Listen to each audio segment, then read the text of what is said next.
तो चलो बायोलॉजी की जो बेसिक्स है वो अब देख लेते हैं। तो बायोलॉजी के बेसिक्स में जैसे देखो मैं यहीं से ले रहा हूँ। तो ये सब है क्या, ये क्या है, तुम देख रहे हो कि क्या बना दिए, ये घसीटा घसीटा टाइप का दिख रहा है, अजीब टाइप का दिख रहा है। तो एक्चुअल में थोड़ा सा समझो, थोड़ा सा पेशेंस रखो, फिर मैं बताता हूँ ये है क्या है। तो देखो अपन क्या कर रहा, एक डायग्राम है, इस डायग्राम से बात करते हैं, देखते हैं ये क्या क्या बोल रहा है। तो एक्चुअली देखो मैं डायग्राम पे देख रहा हूँ, तो ये डायग्राम ये ऐसे यहाँ से यहाँ तक होता है हमारा डीएनए। इसे हम क्या बोलते हैं, इसे हम लोग बोलते हैं डीएनए। तो चलो इसे लिख देते हैं डीएनए, ये हमारा डीएनए हो गया। अब यहाँ से यहाँ तक यही धागा है, यही थ्रेड है जो थोड़ा सा आगे गया है, मतलब ये यही थ्रेड है जो क्या हो रहे हैं, थोड़ा सा उलझ गया हुआ है। ये थ्रेड मतलब डीएनए का जो धागा है ये उलझ गया है। तो अगर डीएनए का धागा उलझ जाएगा तो उसी को हम लोग क्या बोलेंगे, तो उसको हम लोग बोलते हैं क्रोमैटिन। क्या बोलेंगे उसको, क्रोमैटिन बोलेंगे। फिर आगे देखो, अब यही क्रोमैटिन थोड़ा और ज्यादा उलझ गया। देखो यहाँ डीएनए थोड़ा सा, मतलब डीएनए जब उलझा तो क्रोमैटिन बना, और डीएनए इतना उलझा है ना, बहुत ज्यादा उलझ गया, तो हम उसको क्या बोलेंगे, तो उसको हम लोग बोलेंगे ये है हमारा क्रोमोजोम। क्या है, क्रोमोजोम है, ठीक है, क्रोमोजोम है। तो अभी मैं ये देख रहा हूं कि इसे अपन क्या बोलते हैं, जब ये धागा कम उलझा हुआ होता है तो इसे हम बोलेंगे डीएनए। और जब डीएनए क्या होगा, कंडेंस हो जाएगा। कंडेंस बोले तो उलझेगा। तो जब डीएनए उलझेगा तो क्रोमैटिन का फॉर्मेशन होगा, क्रोमैटिन बनेगा। जब क्रोमैटिन अच्छे से उलझ गया, बहुत बढ़िया से उलझ गया, तब उसे क्या बोलेंगे हम लोग, क्रोमोजोम बोलेंगे। क्या बोलेंगे, क्रोमोजोम बोलेंगे। अब आप देखो ये हम डायग्राम बनाए, इसको हम थोड़ा सा इसके बारे में बता दिए। अब आगे देखते हैं कि इसके बारे में और क्या क्या चीजें मिलते हैं, वो देखिए। तो देखो यहाँ तक तो हो गया हमारा, फिर आगे डीएनए को लेते चलो, ठीक है। अब डीएनए का डीएनए, ये डीएनए क्या है हमारा। तो देखो डीएनए के बारे में थोड़ा सा जानकारी बताऊंगा, छोटी छोटी बात के लिए। तो डीएनए में क्या होता है, ये एक क्या होता है, it is a genetic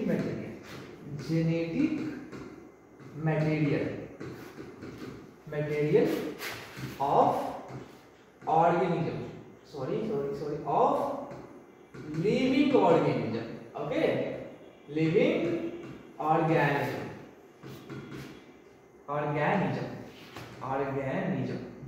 okay.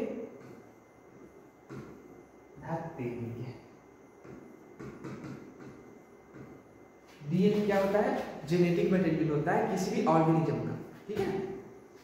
और इसका मतलब क्या हुआ, जेनेटिक मटेरियल मैंने बोल दिया, जेनेटिक भाई, जेनेटिक है क्या, ये तो जानोगे।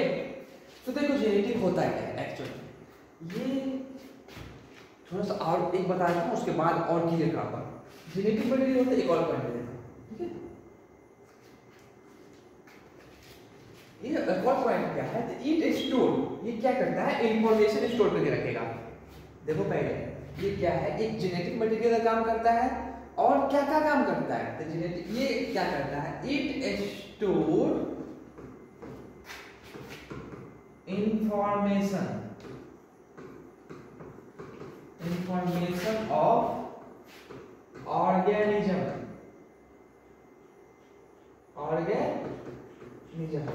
इंफॉर्मेशन के लिए हम जेनेटिक इंफॉर्मेशन डाल सकते हैं।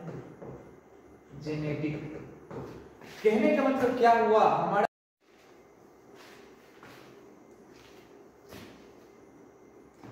देखो जेनेटिक मतलब क्या है, जेनेटिक मतलब जैसे देख रहे हो कि जेनेटिक जस्ट एक एग्जांपल से समझो जेनेटिक क्या है।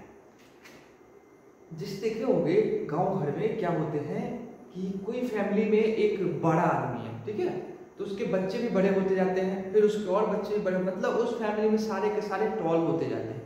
तो ये टॉल होने का जो इंफॉर्मेशन उसके पेरेंट्स से उसके अंदर आया है, लंबा होने का जो इंफॉर्मेशन हो रहा है जो उसके अंदर आया है, जैसे मान के चलो किसी पेरेंट्स का लंबा, मतलब कोई पेरेंट्स लंबा है, ठीक है, चलो फिर से बताओ, जेनेटिक इंफॉर्मेशन है। जेनेटिक इंफॉर्मेशन का मतलब क्या हुआ कि किसी फैमिली में मान के चलो बड़े बड़े ही लोग रहते हैं, तो उस फैमिली में क्या होंगे, जितने बच्चे पैदा होंगे या फिर उसके वंश में जितने भी आदमी होंगे वो क्या होगा, गौर से देखोगे तो वो क्या होते हैं, वो लंबा लंबा ही होता है। तो उसके अंदर भाई क्या ट्रांसफर हो जाता है, तो भाई उसी के अंदर यही जेनेटिक ही ट्रांसफर होता है। ये जो जेनेटिक इंफॉर्मेशन है यही किसी पेरेंट से उसके बच्चे में ट्रांसफर होते हैं।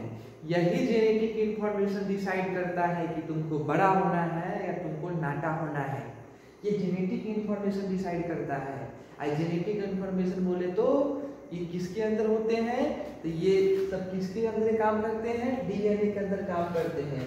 तो इसीलिए डीएनए पहला पॉइंट आपने लिखा है कि क्या होता है, डीएनए एक जेनेटिक मटेरियल होता है किसी जिंदा चीज का, ठीक है। और साथ ही साथ क्या काम करता है, तो वो जेनेटिक इंफॉर्मेशन को कहाँ ट्रांसफर करने का काम करता है, किसी भी ऑर्गेनिज्म में ट्रांसफर करने का काम करता है जेनेटिक इंफॉर्मेशन को। ओके, चलो आगे बढ़ते हैं। अपन डीएनए पढ़िए। डीएनए के बाद क्या था हमारा, तो डीएनए के बाद था हमारा क्रोमैटिन। ओके, तो चलो क्रोमैटिन लिखते हैं, क्रोमैटिन। चल स्टार्ट करते हैं अपना क्रोमैटिन को। क्रोमैटिन हो गया, चलिए शुरू किया जाए क्रोमैटिन। लेट्स, हाँ अब क्रोमैटिन क्या है देखे हैं, चलो बैक में आते हैं। देखो यहाँ डीएनए क्या हो रहे हैं, उलझ रहा है। डीएनए जब उलझ रहा है तो क्या बन रहा है हमारा, क्रोमैटिन बन रहे हैं। क्रोमैटिन बन रहे हैं कि नहीं बन रहे, तो अगर हम क्रोमैटिन के बारे में मेरे से कोई पूछेगा तो हम क्या जवाब देंगे, हम ये जवाब देंगे कि क्या हो रहे हैं, जब डीएनए उलझेगा, अंग्रेजी में बोले तो जब डीएनए कंडेंस होगा तो क्या बनेगा, तो वहां बनेगा क्रोमैटिन बनेगा। तो यही चीज अपन पीछे लिखते हैं, तो लिखेंगे व्हेन डीएनए, या फिर ये भी लिख सकते हैं it is condense form of DNA। क्या क्रोमैटिन डीएनए का कंडेंस फॉर्म होते हैं, हाँ भाई कंडेंस फॉर्म ही होते हैं। चलो एक बार और पीछे भागते हैं, तो पीछे भागोगे तो एक और चीज तुमको दिखेगा कि यहाँ पे तुम देखो ये क्रोमैटिन है, ये दो टाइप का दिख रहा है, दो रंग का दिख रहा है। देखो कैसे, यहाँ पर जो ये पूरा है क्रोमैटिन है, यहाँ तक क्रोमैटिन ही है, लेकिन दो तरीके से है, यहाँ से यहाँ और यहाँ से यहाँ। तुम गौर से देखोगे तो तुमको क्या दिखेगा, तुमको ये दिखेगा। देखो क्या दिख रहा है तुमको, जो है ना यहाँ से यहाँ तक जो है, देखो क्रोमैटिन है लेकिन ये थोड़ा कम उलझा हुआ क्रोमैटिन है, और ये भी क्रोमैटिन ही है लेकिन ये थोड़ा ज्यादा, मतलब इससे ज्यादा उलझा हुआ है। कहने का मतलब हमारा क्रोमैटिन जो होता है वो दो तरीके से देखने को मिल रहा है। क्रोमैटिन है उलझा हुआ ही, मतलब ये उलझा हुआ ही है, लेकिन क्रोमैटिन जो है ना दो तरीके से है उलझले, लेकिन कैसा है, एगो थोड़ा कम उलझा हुआ है, एगो ज्यादा उलझा हुआ है, लेकिन दोनों उलझा हुआ ही है।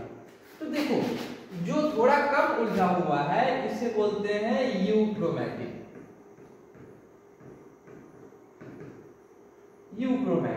ओके, चलो यहाँ पे नहीं लिखते, अपन यहाँ पे नहीं लिखेंगे, अपन आगे लिखेंगे। तो लिखेंगे it is to type.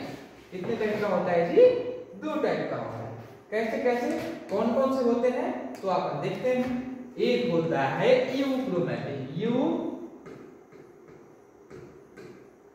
Euchromatin, दूसरा होता है हेटेरोक्रोमैटिन।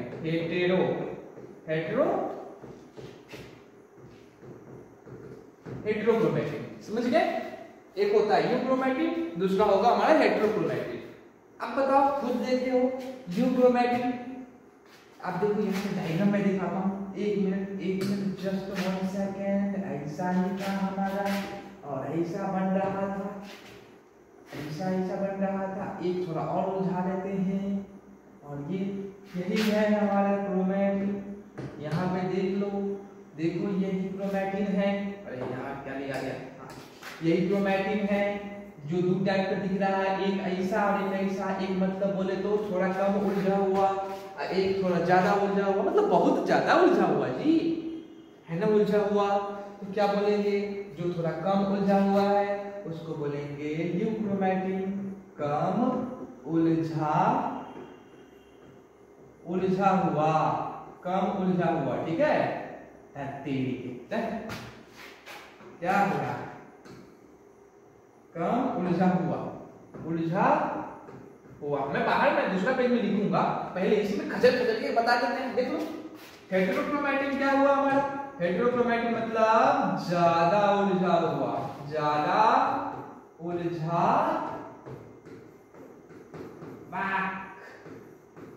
हटाओ इसको, ज्यादा उलझा हुआ। आगे दिखाते हैं ना, मैं डेफिनेशन बताता हूँ, ठीक है।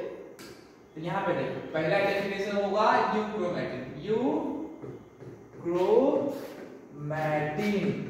तो लिखेंगे इट इज लेस कंडेंस